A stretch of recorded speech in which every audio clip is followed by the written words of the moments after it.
Welcome to ProServe 2012 training videos. In this video, we're going to discuss customer file maintenance, and I'm going to add a new customer.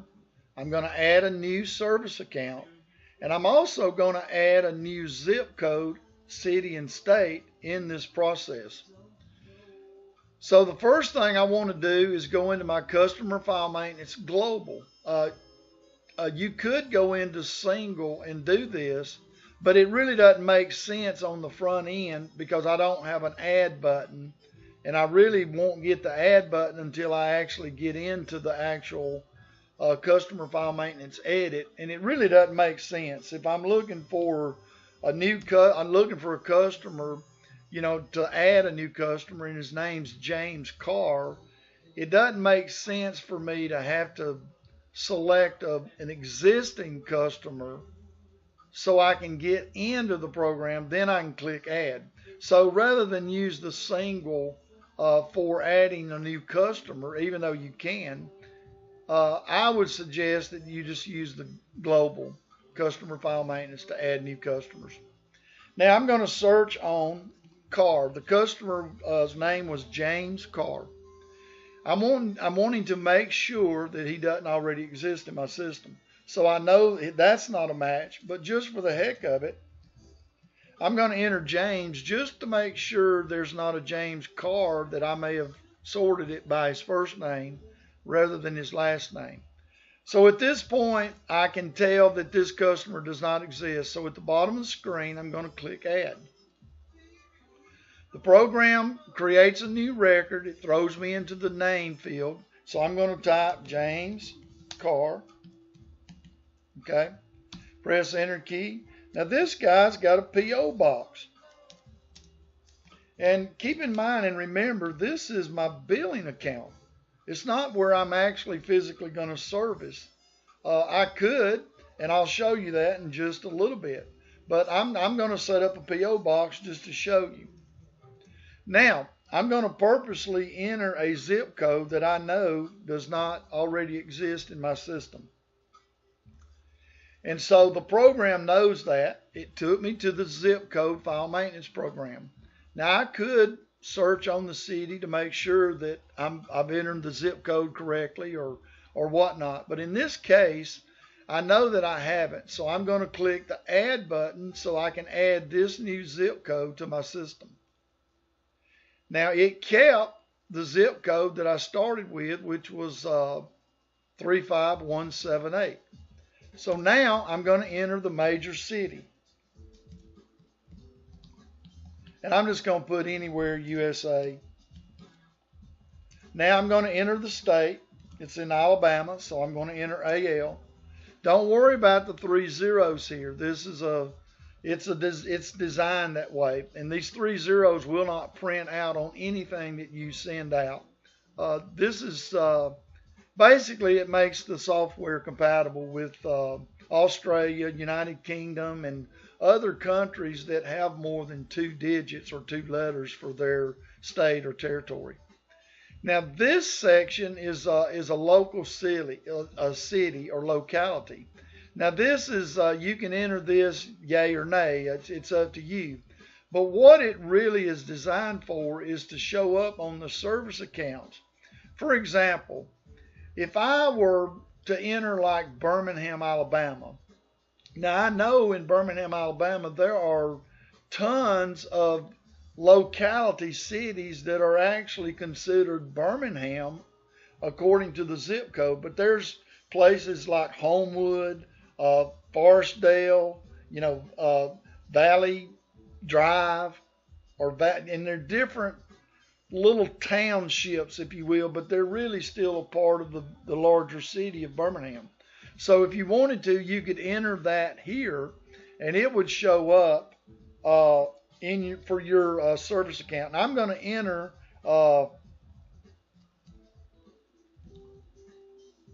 if I can type.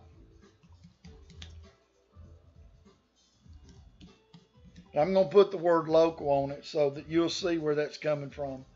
Now, if you needed a territory code, you could enter it here. And if you needed a tax ID code for this zip code, you could also enter it here. That way the program will automatically implode or populate those fields when I'm setting up new accounts and so forth. So for now, I'm just going to skip through those, and I'm going to click apply or press enter on apply. So what the system just did, it just basically created a new zip code that's in my system now. I'll never have to enter that zip code again. 35178 will always pull this up for me from this point out. Now I'm going to remove the local city from the billing because I really don't need it. I don't need that here, and I'll show you where that's going to come in. So I'm going to continue and flow through to the contact. I'm going to enter a phone number for the customer, and I'm going to enter that format. The program's wanting the dashes. It's wanting that format. If I drop in and drop down to their mobile phone, if I enter 205-611-54, you know, whatever, and press enter, the program's going to tell me that's wrong. It's the wrong format. So it's looking for you to enter the proper format for phone numbers. Okay. And again, I'm just making these numbers up. I'm just trying to flow through the video so it won't be quite so long. Now, it defaulted to this guy, defaulting him on his last name. And again, I've covered this before, but if I wanted to, if it was a company, for example, or a commercial account, I may want to change that and index it by the commercial name. But in this case, I'm leaving it set to car. So I'm going to continue pressing the tab key or enter key. Now this field is actually a user definable field. You can enter anything you want to here, a 2-digit code. You could use this to determine whether an account is a commercial account, residential account, or an apartment, or whatever you want to do with that code. There are reports out of the customer file that will allow you to use this field to filter different customers. Credit limit, you can set this to whatever you want to. I'll just set it to $75. And all that's going to do is just, the system's just going to kind of warn me if this customer gets over that credit limit. If he owes me $80 and I'm trying to create a new work order for him, it's just going to warn me, say, hey, this guy's over his credit limit. Now, every customer must have a term. You have to set up your terms, and you must set up a customer with terms. Even if it's cash only, then that's what you need to use. Now, days, aging hold days, what that means is that you're giving this customer 10 days beyond the cash only, which essentially you're giving them 10 days, or it's going to put this customer in credit alert. It'll turn that on automatically. Now, what that means is that if you're trying to create a work order on a customer that's got credit alert on, it's just going to warn you that that customer's got a credit alert on. It will still allow you to continue to create the work order.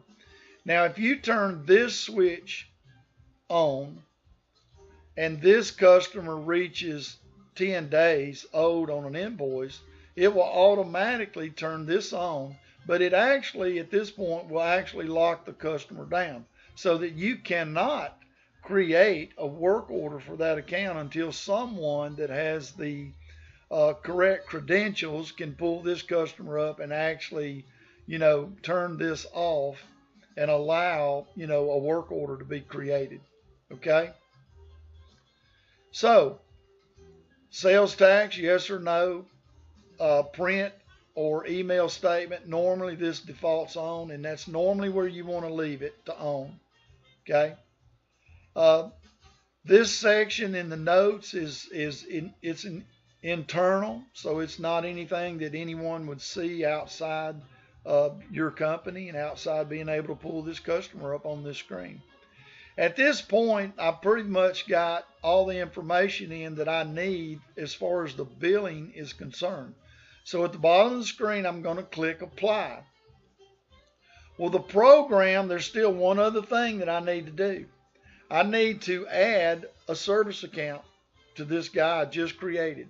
Now he's added to my system as far as this session is concerned. So what I would do is click the edit button to get back into edit mode, click my service tab, and then click add in order to add a service account for this customer.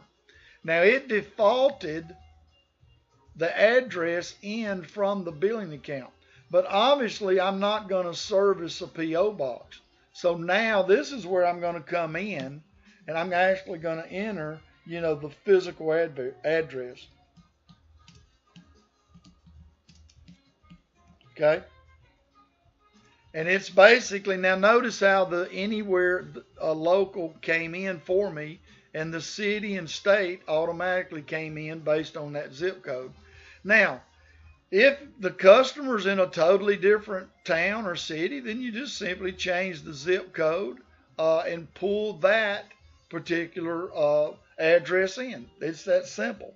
Obviously, my service account addresses could be different from my billing account. In this case, it actually is. It's the physical address, but I'm going to send the bill to the P.O. box, and I'm going to service the physical address. Now, as you can see, it's pulled everything in for me. I don't have to retype most of this information. And so we're just going to leave it as is. Now, notice that I've got the territory code, tax code, and the county code fields are on this screen. So if this customer involves any type of sales tax, then I would then need to make sure that he's in the correct sales tax section, okay? So I'm going to put him in Springville, okay? Now, even though I made these cities up, let me do this. Just for the heck of it, I'm just going to show you how this service account is a totally different property, that's not even the same as the billing account, okay? Now, I'm going to continue on with this and enter the route.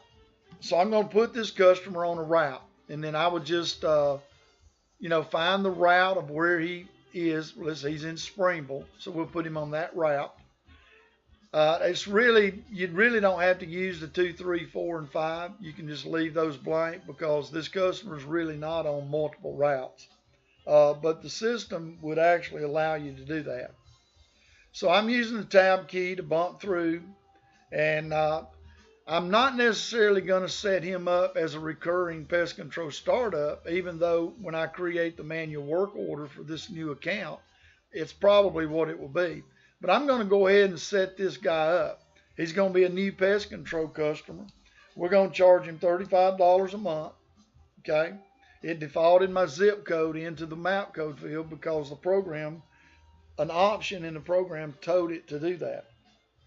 So now I'm going to set him up as monthly.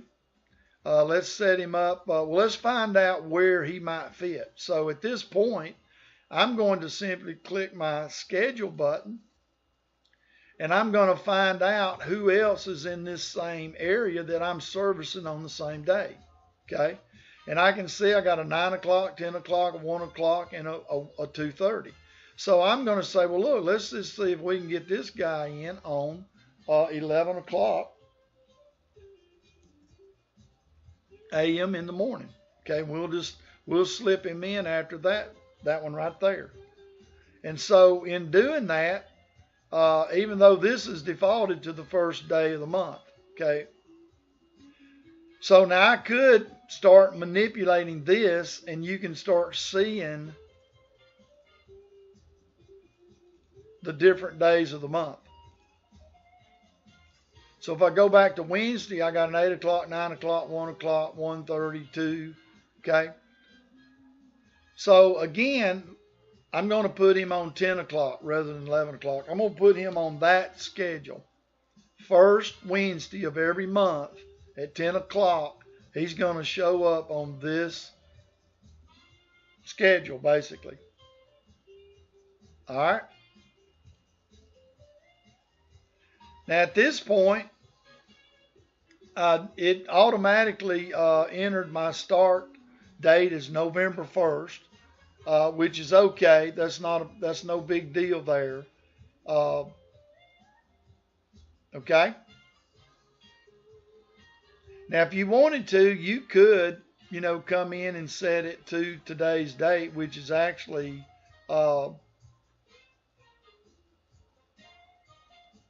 today's date is the 26th. So it's okay to change that so that that's a start date that is kind of into the system. So this is the date that we added the account, so that's never going to change. So that would have been the 26th. It stuck November in there simply because I'm working in the month of October. So it assumed that we would start the recurring service in November, and that's why it defaulted that in. But you can change that. So I'm just going to click apply at this point. And I'm going to now, I'm done. Unless I wanted to add another service account, I could. But I'm going to go back to billing, okay? But before I apply, I'm going to go to profile, and I'm going to make sure that I've got this set up. Do I have an email account for this customer?